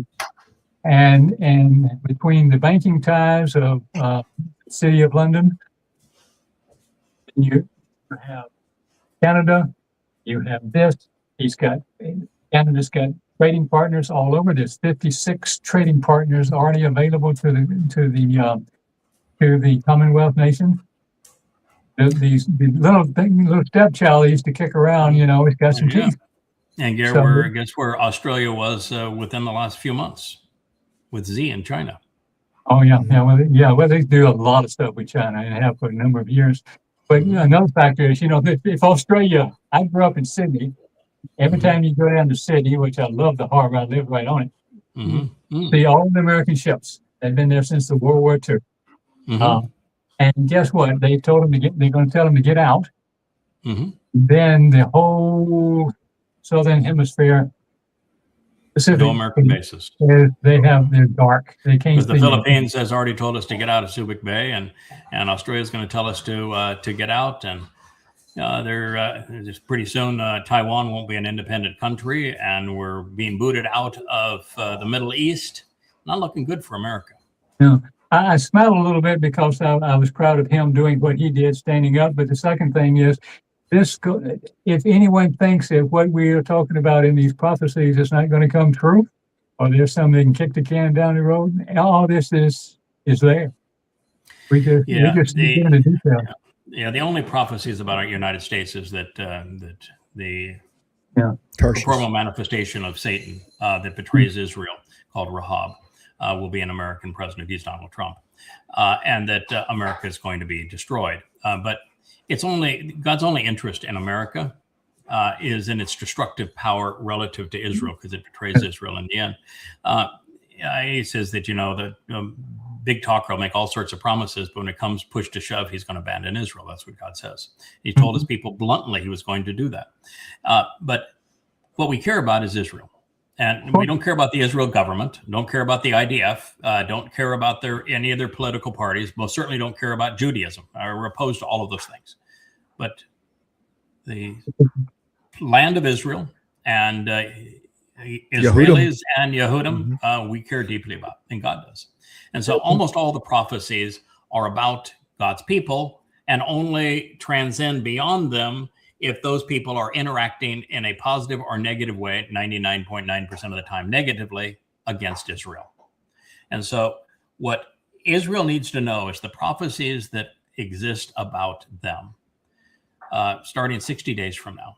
Are they going to enter the worst time of trouble in their history, far worse than the Holocaust, far worse than what happened under the 3 Roman assaults, far worse than Greece when Epiphanes was so sacrilegious in Israel. It'll be the single worst time, worse than the Shettles, worse than the pogroms, and literally worse than the Holocaust. They're going to experience 1,000 times Alaska flood on October 7th, 23. And that's what the prophets say. That's what's going to happen. 2 out of every 3 Jews are going to die. That'll be 10 million Jews are going to die, almost twice the Holocaust number over the next 7 years. We don't want that to happen. I'm not encouraging that to happen, trying to stop that from happening. We can't stop it from happening, but we certainly can encourage people to protect themselves. I'm getting the hurry up from the keeper of the cables, because it is 5:09 and we start our family hour show. Turn here. and burn. And yeah, turn and burn, baby. We hot sheet them here, you know. Okay. We're like a submarine, man. We hot sheet them. But God may not pick people that you think, well, that's really tall, dark, and handsome, that dude, or he's super articulate. But he picks them that are devoted. They will play right to the bitter end. That's why he chooses his people. But what Israel has done to itself when they were literally played into the destruction of Gaza. I mean, the entire purpose of October 7th was to taunt Israel to do what it did in Gaza. When Netanyahu destroyed Gaza, he turned the entire world on Israel. There isn't anybody in Israel, I mean, anyone you can talk to in the world now that is a supporter of Israel, unless they're a MAGA wacko. And as soon as Trump turns on Israel, which is going to happen very shortly. In fact, he wrote a really nasty post against Israel just 2 days ago. When he does that, when he's going to do Neville Chamberlain, he's going to trade the heart of Israel for the petrodollar, not for peace in our time, but it'll be he'll call it peace in our time, but it'll be for the petrodollar, under the moniker peace for our time. But he's going to do that to prolong the petrodollar another couple of years. And what it says is that Israel has set itself up to be isolated by the world, be hated by the world. Anti-Semitism now is it's double as bad as it was a year ago. And a year ago, it was 2 times worse worldwide than it even was in Europe during the build-up to World War II. There's nothing like it now. You go on social media and you just need a shower after watching any of the posts, because it's everybody that's popular hates Israel. So Israel's in a really bad spot. Isolated, hated, demonized, and God knows that the enemies around them, particularly now Iran, and all of these other Arab countries, they're going to all recognize that it was Israel that they can blame for what's happening to them now. And they're going to see to it that Israel is bludgeoned badly. And so it's going to be rough. And we've done everything we could. I begged Israel for the last year and a half, 2 years, to recognize that Donald Trump is the great betrayer, and that being a vassal to the United States is going to play very poorly. And yes, Iran was trying to build a nuclear bomb, and will have one now for certain. Maybe already has one. But what you're doing to Iran, there's a 0% possibility it's going to work, and it's going to make life in Israel miserable. Destroying Gaza, I understand your rage, but it was a terrible mistake. You told him what to do. You wrote the letter. Yes, I did. It was a 100-page letter that I wrote the morning of and into the 2 or 3 days following October 7th of 23. I told them, these are the things you're going to do. And I was right about every one of them. And this is going to be the consequence of those things. It's going to be devastating. And I was right about every one of them. And I said, these are the 5 things you should do instead. And they did none of them. And I said, you will do none of them. So you read that letter again. Yeah, you got to read it again, because I just reread it recently. And it's like check mark. Yep. Over and over. What book is it in? It's in the opening chapter, not opening chapter, but opening volume of Goddamn Religion, called At War with Religion. It used to be a resource, and I had that letter posted. I'll have it posted again on resources. By the way, we'll make another announcement, but the timeline has been hugely improved. I spent 4 days. I rewrote all of the copy for the timeline. It's really now an interesting read all the way through. The team has, thank you, Kevin, for gotten all that posted. And it's really well done. We need another 50, 75 pictures. And we get those pictures and another 50, 75 pictures. I think we're going to have something really extraordinary. And I'm trying to work with Joe and Leah now on getting Yahweh's name back on the header of the site. They came up with a compromise based on what I asked for as a temporary stand-in. But I want Yahweh's name to be as contemporary as the menorah. And now I realize why he said, he didn't tell me why he wanted the menorah, other than he says, that's my sign. And the Lion of Judah is not my sign. And it's not Dode's sign either. Dode is the lamb. It's not the Lion of Judah. I don't want that to be the symbol anymore. I want my menorah to be the symbol. And come to find out, that's why I renamed the book I'm writing right now. God's all in with 2 Mayor luminaries, and they are that menorah. That menorah is them. Them is it's all they are the guys that fulfill the 7 Moed Mikre, and God's all in with them. And that's why he wanted to go to that sign. But we're going to have that in the middle of the O in Yahweh's name, have a silver ring around it, put the Yah on one side, the Wah on the other. And then we're getting rid of some places we have 4 lines of links. We're going to have 2 on the homepage and 3 on some of these others by blending things together, just like we took the translations, and then there's a sublink on that page to the glossary, and then one to the Dead Sea Scrolls. Those things relate to one another, comes up with the translations, which is the most important, then has the 2 others that are just a click away. We're going to do the same thing with like Vlog will have the shorts. The music will have the invites, or vice versa. The blog will have our chat feature when we have it. So we're going to combine things that are natural fits, so that I think we're going to have 9 top links, and then we'll have about 20 direct links at the footer for people to go directly to things. But those 9 will take us to everything that we need to navigate this site. And so we're working on that to make it better. But at this point, that website is so far beyond any other website and is so spectacular with its 35 books, the way it presents the books and this vlog and the shorts. I just think the shorts are such a powerful tool, and this designates them and brings them out special. And the way that it presents the vlog, and now the way we're presenting the blog, which is the only purpose of Facebook now, is I use it as the feed for that blog. It's an auto feed into it. I'm just so proud of what the team has done to build that website, which will be our home. And all we need to do is get the chat feature up on it, so that we don't have to communicate using social media other than to comment on these videos as they're playing in places like YouTube. But otherwise, we're communicating with one another and building each other up and teaching one another. And doing things like what you said. Here's the one other time that Adam Nai is used is with Esau, and we have the connection with Esau being the man from Edom and the reconciliation of the relationship. That's something would have been a marvelous thing to post and to be able to interact with. And so we need the chat feature up on the site. We get that, and then we have created Yahweh's home between now and the time that Yahweh reestablished his home on Mount Moriah. And even then, there needs to be a home for Yahweh's family for teaching and communication for the 1,000 years that follow. And this is it. When Elia and I are out there talking about this is what you need to read, this is what you need to know, we're not going to tell you the whole story. We're going to say, I'm going to give you enough information that you go to yadayah.com. And you need to spend your time reading there. And once you come up to speed, then you need to make an intelligence. You're still going to read the books.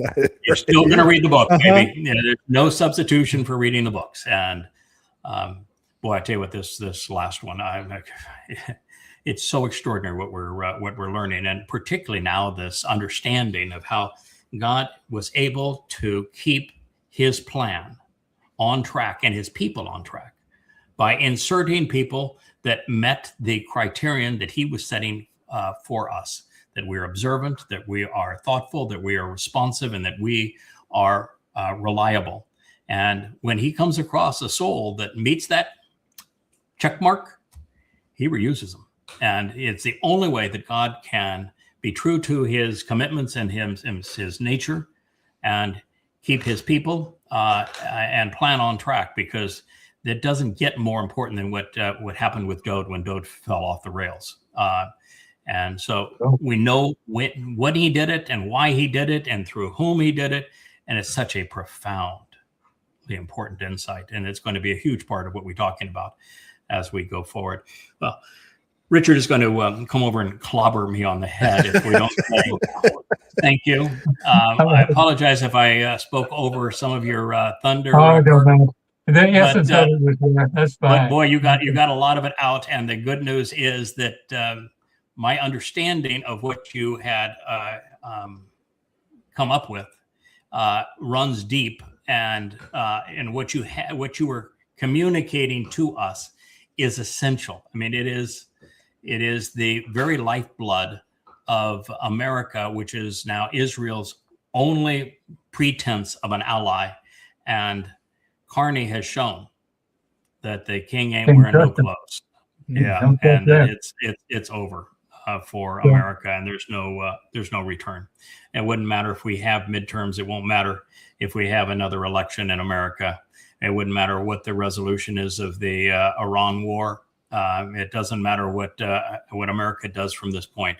It's over. The cards have all been played, and America's lost, and it has no one but itself to blame. And Israel has played even a more egregious and losing hand, and continues to play it. If Israel doesn't replace Netanyahu and that government, and soon, the price is going to be hellacious. And if it's going to be hellacious, even if they replace him, because Israel has already done too much damage to itself. We'll see you guys in another 40 minutes. 40 minutes. Shabbat Get shalom. housekeeping in. Hey there, thanks for tuning in. That was Fetch. Gotta run now. Catch y'all on our next podcast.